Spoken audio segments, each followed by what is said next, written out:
ಕಾರ್ಯಕ್ರಮದಲ್ಲಿ ನನಗೆ ಸಾರಮೇಶ್ ಅವರು ಏನಿವತ್ತು ಅರಕಲಗೂಡು, ಸಕಲೇಶ್ಪುರ ಮತ್ತು ಗುಂಡ್ಲುಪೇಟೆ ಕಾರ್ಯಕ್ರಮಕ್ಕೆ ಹೋಗ್ತಾ ಇದ್ದೆ. ಇದರ ಮಧ್ಯದಲ್ಲಿ ಇದು ಕೊನೆಯ ಒಂದು ವಾರ 10 ದಿವಸ ನಮ್ಮ ಈಗಿನ ಹಾಲು ನಿರ್ದೇಶಕರುಗಳೇನಿದ್ದಾರೆ ಈ ಕಾರ್ಯಕ್ರಮದಲ್ಲಿ ಕೊನೆಯ ಒಂದು ಹಂತದಲ್ಲಿದ್ದಾರೆ. ಈಗ ಒಂದು ಅವಧಿ ಮುಗಿತಕ್ಕಂಥದ್ದು. ಅದಕ್ಕಿಂತ ಮುಂಚೆ ನೀವು ಬಂದು ಒಂದು ಉದ್ಘಾಟನಾ ಕಾರ್ಯಕ್ರಮದಲ್ಲಿ ಭಾಗವಹಿಸಬೇಕು ಅಂತ ಹೇಳಿ ಅವ್ರಿಗೇನೋ ನನಗೆ ಆಹ್ವಾನ ನೀಡಿದ್ರು. ಅದರ ಹಿನ್ನೆಲೆಯಲ್ಲಿ ಸಾರಮಹೇಶ್ ಅವರ ಒತ್ತಡದ ಮೇಲೆ ಬರಬೇಕಾಯ್ತು. ಅವ್ರ ಮೇಲೆ ಇಟ್ಟಿರ್ತಕ್ಕಂಥ ಒತ್ತಡ ಅನ್ನೋದಕ್ಕಿಂತ ಇಟ್ಟಿರ್ತಕ್ಕಂಥ ಪ್ರೀತಿ ಮೇಲೆ ರಾಜಕೀಯ ಮಾತಾಡೋದು ಬೇಡ ಅನಿಸ್ತದ ನನಗೆ. ಆದ್ರೆ ಒಂದು ನಮ್ಮ ಬಹಳ ಜನ ಹಿರಿಯರಿದ್ದೀರಿ, ಇವತ್ತು ಡೈರಿ ಬಗ್ಗೆ ನಾನು ಚರ್ಚೆ ಮಾಡೋದಾದ್ರೆ ಕರ್ನಾಟಕದಲ್ಲಿ ಇವತ್ತು ಗುಜರಾತ್ನಲ್ಲಿರ್ತಕ್ಕಂಥ ಅಮೂಲ್ ಏನಿದೆ ಆ ಸಂಸ್ಥೆಗೆ ಸರಿಸಮನಾಗಿ ಕರ್ನಾಟಕ ರಾಜ್ಯದಲ್ಲಿ ಹಾಲು ಉತ್ಪಾದನೆಯನ್ನ ಮಾಡತಕ್ಕಂಥ ಒಂದು ಗುರಿ ಇವತ್ತು ನಾವೇನು ತಲುಪಿದ್ದೇವೆ ಅಂದ್ರೆ ಅದಕ್ಕೆ ಮೂಲ ಸನ್ಮಾನ್ಯ ದೇವೇಗೌಡರು ಮತ್ತು ರೇವಣ್ಣವರು ಅನ್ನೋದನ್ನ ಈ ಸಂದರ್ಭದಲ್ಲಿ ಬಯಸ್ತಾರೆ. ಅವರು ಹಿಂದೆ 1990-92ರಲ್ಲಿ 30 ವರ್ಷಗಳ ಹಿಂದೆ ನಮ್ಮ ರಾಜ್ಯದ ಹಾಲು ಉತ್ಪಾದಕರ ಅಧ್ಯಕ್ಷರಾಗಿ ಏನು ಆಯ್ಕೆಯಾದರು. 13 ಒಕ್ಕೂಟಗಳು, 13 ಜಿಲ್ಲೆಯಲ್ಲಿ ಇದ್ದಂತ ಹಾಲು ಒಕ್ಕೂಟಗಳು ನಷ್ಟದಲ್ಲಿದ್ದವು. ಎಲ್ಲ ಹಾಲು ಒಕ್ಕೂಟದ ಸಂಸ್ಥೆಗಳು ತುಂಬಾ ನಷ್ಟದಲ್ಲಿದ್ದವು. ಅದು ಎಲ್ಲದಕ್ಕೂ ಆರ್ಥಿಕ ಶಕ್ತಿಯನ್ನು ತುಂಬತಕ್ಕಂಥ ಕೆಲಸದಲ್ಲಿ ರೇವಣ್ಣ ಅವರ ಕೊಡುಗೆ ಅಪಾರ ಇದೆ. ಈಗೆಲ್ಲ ಬರ್ತಾರೆ, ಮಾತನಾಡ್ತಾರೆ. ಆದರೆ ಅವತ್ತಿನ ಅಂತ ಒಂದು ಕೆಟ್ಟ ಪರಿಸ್ಥಿತಿನಲ್ಲಿ ರೇವಣ್ಣ ಅವರು ಕೆಲವು ಕಟ್ಟುನಿಟ್ಟಿನ ನಿರ್ಧಾರ ಮಾಡಿದ್ರಿಂದ, ಜೊತೆಗೆ ದೇವೇಗೌಡರು ಪ್ರಧಾನಮಂತ್ರಿಗಳಿದ್ದಾಗ ವಿಶೇಷವಾದಂತಹ ಅನುದಾನಗಳನ್ನ ನಮ್ಮ ರಾಜ್ಯಕ್ಕೆ ಅವರು ಕೊಡ್ತಕ್ಕಂಥ ನಿರ್ಧಾರ ಮಾಡಿದ್ರಿಂದ ಇವತ್ತು ಗ್ರಾಮೀಣ ಪ್ರದೇಶದಲ್ಲಿ ನಮ್ಮ ತಾಯಂದಿರು, ನಮ್ಮ ರೈತ ಬಂಧುಗಳು ಒಂದು 2 ಹಸು ಸಾಕಿ ಕುಟುಂಬದಲ್ಲಿ ಒಂದು ಆರ್ಥಿಕವಾಗಿ ಒಂದು ಗೌರವಯುತವಾದಂತಹ ಬದುಕನ್ನ ಕಾಡ್ಲಿಕ್ಕೆ ಸಾಧ್ಯ ಆಗಿದೆ. ಇವತ್ತು ಭೂಮಿನಲ್ಲಿ ಬೆಳೆಯತಕ್ಕಂಥ ಬೆಳೆಯನ್ನು ನಂಬಿ ನಾವು ಬದುಕಲಿಕ್ಕೆ ಸಾಧ್ಯ ಆಗದೆ ಇರತಕ್ಕಂಥ ಪರಿಸ್ಥಿತಿಗಳು ನೋಡ್ತಾ ಇದ್ದೇವೆ. MSP ದರ ಅಂತಕ್ಕಂಥದ್ದು ನಾವು ಸರ್ಕಾರದಲ್ಲಿ ನಿಗದಿ ಮಾಡ್ತೀವಿ. ಆದ ಖರೀದಿ ಕೇಂದ್ರಗಳನ್ನ ಸೂಕ್ತವಾದ ಸಂದರ್ಭದಲ್ಲಿ ಪ್ರಾರಂಭ ಮಾಡದೆ ಮಧ್ಯವರ್ತಿಗಳು, ಅದರಲ್ಲೂ ರೈತರಿಗೆ ಅನ್ಯಾಯ ಮಾಡತಕ್ಕಂಥದ್ದು ನಾನು ಹಲವಾರು ವಿಷಯಗಳನ್ನು ಗಮನಿಸಿದ್ದೇನೆ. ಇವತ್ತಿನ ಈ ಒಂದು ಕಾರ್ಯಕ್ರಮದಲ್ಲಿ ಇವತ್ತು ರಾಜ್ಯದಲ್ಲಿ ಯಾವ ರೀತಿ ನಡೀತಾ ಇದೆ ಪರಿಸ್ಥಿತಿಗಳು ನೋಡ್ತಾ ಇದ್ದೀವಿ. ಒಂದ್ ಕಡೆ ನಿರುದ್ಯೋಗದ ಸಮಸ್ಯೆಗಳು, ಯುವಕರಿಗೆ ಉದ್ಯೋಗ ಇಲ್ಲ. ಸರ್ಕಾರ ಯುವನಿಧಿ ಕಾರ್ಯಕ್ರಮ ಕೊಡ್ತಿದೀವಿ ಅಂತಾರೆ. ಯಾರಿಗೆ ಕೊಟ್ಟಿದ್ದಾರೋ ದುಡ್ಡನ್ನ ಗೊತ್ತಿಲ್ಲ. ಎಷ್ಟು ಜನಕ್ಕೆ ಕೊಟ್ಟಿದ್ದಾರೋ ಅಂತಕ್ಕಂಥ ಮಾಹಿತಿಗಳು ಇಲ್ಲ. ಈಗಾಗಲೇ ನೋಡಿದ್ರಿ, ಧಾರವಾಡದಲ್ಲಿ ಕಳೆದ 2-3 ದಿನದಲ್ಲಿ ಸಾವಿರಾರು ಯುವಕರು ವಿಧಾನಸೌಧಕ್ಕೆ ಮುಖ್ಯ ಆಗ್ತಕ್ಕಂಥ ಕೆಲಸ ಮಾಡ್ತೀವಿ ಅಂತ ಹೇಳಿದ್ದಾರೆ. ಸರ್ಕಾರದಲ್ಲಿ ಸುಮಾರು 2.5 ಲಕ್ಷ ಉದ್ಯೋಗ ಖಾಲಿ ಇಟ್ಕೊಂಡಿದ್ದಾರೆ.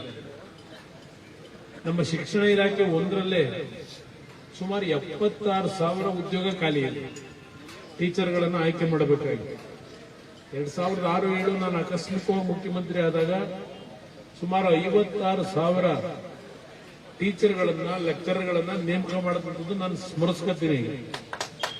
ಆ ಸಂದರ್ಭದಲ್ಲಿ ಏನೊಂದು ನಾವು ಹೊಸದಾಗಿ first grade college, junior college, ಹೈಸ್ಕೂಲ್ಗಳ ಪ್ರಾರಂಭ ಮಾಡೋದು 56,000 ಜನಕ್ಕೆ ಉದ್ಯೋಗ ಕೊಟ್ಟು ಹೆಣ್ಮಕ್ಳು 50% ತಗೊಂಡು, ಅದಾದ ನಂತರ ಅಂತ ದೊಡ್ಡ ಮಟ್ಟದಲ್ಲಿ ರಾಜ್ಯದಲ್ಲಿ 2006 ನಂತರ ನಾವು ಉದ್ಯೋಗವನ್ನು ಕೊಡ್ತಕ್ಕಂಥದ್ರಲ್ಲಿ ಹಿಂದೆ ಉಳಿದಿದ್ದೇವೆ. ನಮ್ಮ ಕಾಲದಲ್ಲಿ 2006-07 ಕೃಷಿ ಇಲಾಖೆಗೆ, ಅರಣ್ಯ ಇಲಾಖೆಯಲ್ಲಿ ಇಂಜಿನಿಯರ್ಗಳನ್ನ ನೇಮಕ ಮಾಡತಕ್ಕಂಥದ್ರಲ್ಲಿ ನಾವು ಹಲವಾರು ನಿರ್ಧಾರಗಳನ್ನು ಮಾಡಿದ್ವಿ.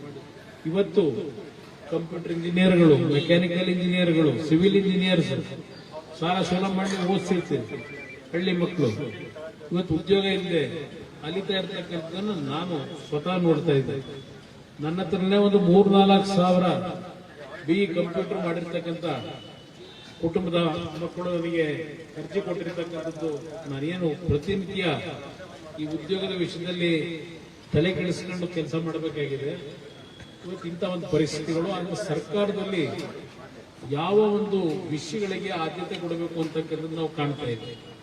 ನಾನು ಟೀಕೆ ಮಾಡಬೇಕು ಅಂತ ಹೇಳಲ್ಲ, ಇವತ್ತು ನಿಮ್ಮಲ್ಲಿ ನಾನು ಮನವಿ ಮಾಡೋದು, ಜಾತಿಯ ವ್ಯಾಮೋಹವನ್ನು ಬಿಡಿ. ಮೊದಲು ನಿಮ್ಮ ಬದುಕು ಸರಿಯಾಗಬೇಕಾದ್ರೆ ಜಾತಿಯ ವ್ಯಾಮೋಹ ಬಿಟ್ಟು ಇವತ್ತು ನೀವು ಸರಿಯಾದ ರೀತಿ ನಿರ್ಣಯ ಮಾಡಿದ್ರೆ ಕರ್ನಾಟಕ ರಾಜ್ಯ ಸಂಪದ್ಭರಿತವಾದಂತಹ ರಾಜ್ಯ ಇದೆ. ನೀವೇನು ಪ್ರತಿ ದಿನ ಮನೆಗೆ ಖರೀದಿ ಮಾಡತಕ್ಕಂಥ ವಸ್ತುಗಳ ಮೇಲೆ ಟ್ಯಾಕ್ಸ್ ಕಟ್ತೀರಿ, ತೆರಿಗೆನ. ಇವತ್ತು ನಮ್ಮ ರಾಜ್ಯ ದೇಶದಲ್ಲೇ 2ನೇ ಸ್ಥಾನದಲ್ಲಿದ್ದೇವೆ ತೆರಿಗೆ ಕಟ್ಟದ್ರಲ್ಲಿ ನಮ್ಮ ಜನ. ಇವತ್ತು ಹಣದ ಕೊರತೆ ಇಲ್ಲ, ಆದರೆ ಅದನ್ನ ಯಾವ ರೀತಿ ಪ್ರಾಮಾಣಿಕವಾಗಿ ಪಾರದರ್ಶಕವಾಗಿ ಅದನ್ನು ಖರ್ಚು ಮಾಡಬೇಕು ಅಂತಕ್ಕಂಥದ್ದು ಸರ್ಕಾರದಲ್ಲಿ ನಾವು ನೋಡ್ತಾ ಇದ್ದೀವಿ. ಪ್ರತಿನಿತ್ಯ ನೋಡ್ತೀರಿ, ಅದು ಯಾರೋ ಗುತ್ತಿಗೆದಾರರು ಈ ಕಳೆದ 2 ವರ್ಷದಿಂದ ನಮಗೆ ಗುತ್ತಿಗೆದಾರರು ಏನು ಕೆಲಸ ಮಾಡಿದ್ದೇವೆ 32,000 ಕೋಟಿ ದುಡ್ಡು ಕೊಟ್ಟಿಲ್ಲ ಅಂತ ದಿನ ಅವರೇನು ಆಕ್ರೋಶ ವ್ಯಕ್ತಪಡಿಸ್ತಾರೆ. ನಾನು ಮುಖ್ಯಮಂತ್ರಿ ಇದ್ದಾಗ, ರೇವಣ್ಣ PWD ಮಿನಿಸ್ಟರ್ ಇದ್ದಾಗ ಪ್ರತಿ ತಿಂಗಳು 30ನೇ ತಾರೀಕು ಆ ಕೆಲಸ ಮಾಡತಕ್ಕಂಥ ಗುತ್ತಿಗೆದಾರರಿಗೆ ದುಡ್ಡು ಅವ್ರ ಮನೆ ಬಾಗಿಲು ಹೋಗೋದು. ಹಿಂದೆ ಹೇಳಿದ್ದು ಈಗ ಗೊತ್ತಾ ಇಲ್ಲ. ಈಗಿದ್ದೆಲ್ಲ ನಾನು ಮುಖ್ಯಮಂತ್ರಿ ಆಗಿದ್ದಾಗ ಹೇಳ್ತಾ ಇದ್ದಾರೆ.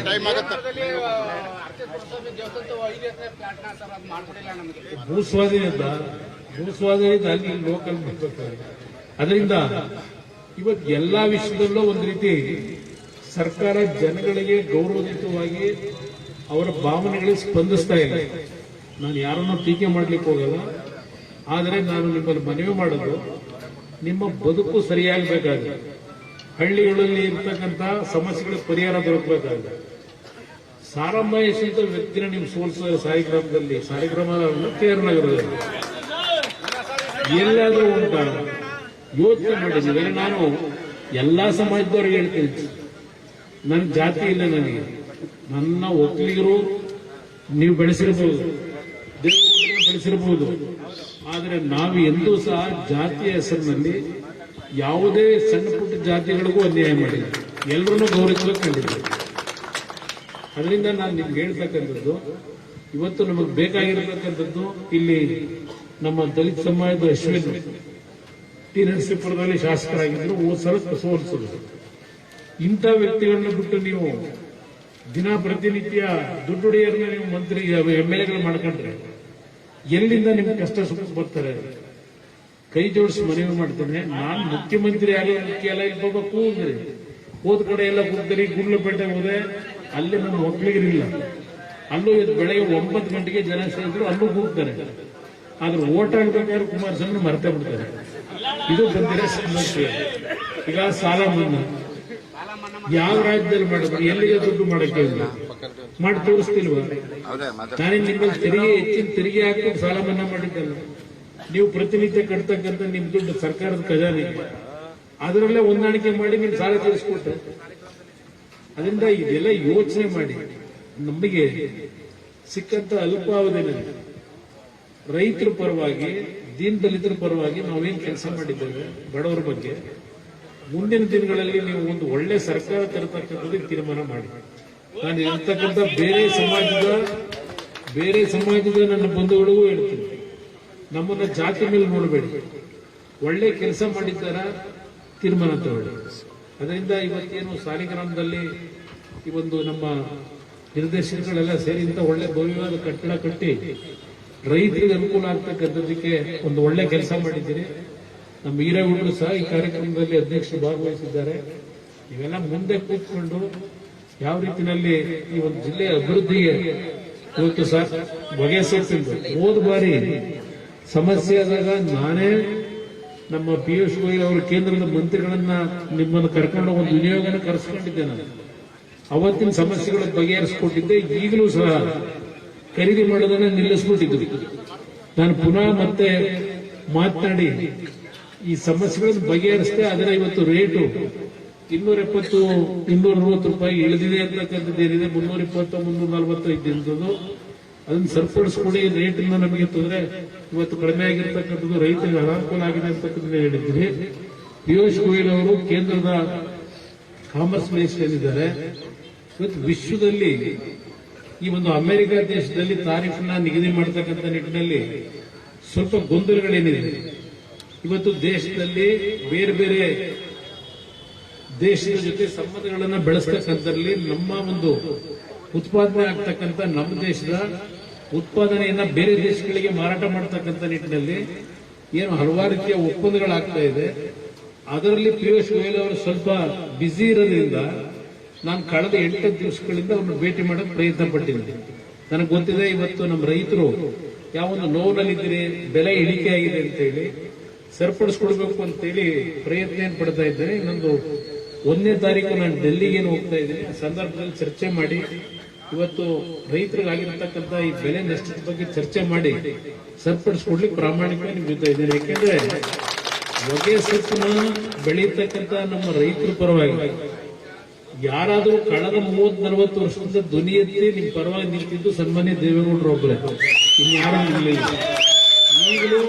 ಈಗಲೂ ದೇವೇಗೌಡರ ಕುಟುಂಬವೇ ನಮ್ಮ ರೈತರ ಪರವಾಗಿ ಧ್ವನಿ ಎತ್ತಕ್ಕಂಥದ್ದು ನಾವು ಮಾಡ್ಕೊಂಡು ಬಂದಿದ್ದೇವೆ ನಿರಂತರವಾಗಿ. ಅದರ ಬಗ್ಗೆ ಸಮಸ್ಯೆ ಬಗೆಹರಿಸಲಿಕ್ಕೆ ಪ್ರಯತ್ನ ಪಡ್ತೇನೆ. ನಿಮ್ಮೆಲ್ಲರೂ ಒಳ್ಳೆಯದಾಗಲಿ. ನಮಸ್ಕಾರ. ಥ್ಯಾಂಕ್ ಯು ಅಣ್ಣ. ಡಾಕ್ಟರ್ ವರ್ಗೀಸ್ ಕುರಿಯನ್ ಅವರಿಗೆ ಪುಷ್ಪಾರ್ಚನೆ ಮಾಡೋದನ್ನು ಕೇಳ್ಕೊತಾ ಇದ್ದಾರೆ. ದಯವಿಟ್ಟು ಸೈಡ್ ಬಿಡಿ ಸರ್, ದಯವಿಟ್ಟು.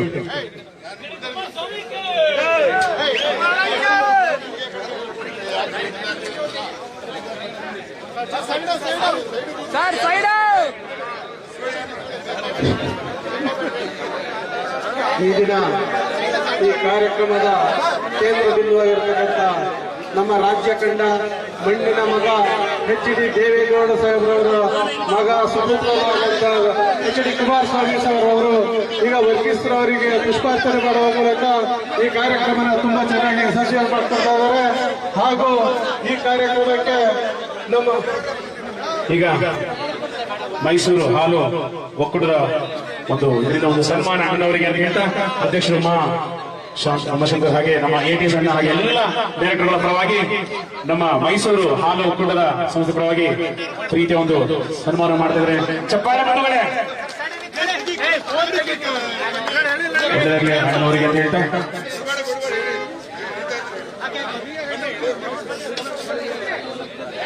ಮಹೇಶಣ್ಣ ವೇದಿಕೆ ನೋಡ್ಕೊಂಡು ಕೇಳ್ಕೊತಾ ಇದ್ದಾರೆ. ದಯವಿಟ್ಟು ನಮ್ಮ ಸಾರ ಮಹೇಶಣ್ಣ ವೇದಿಕೆ ಬರ್ಬೇಕು ಅಂತ ಕೇಳ್ಕೊತಾ ಇದ್ದೀವಿ ಪ್ಲೀಸ್.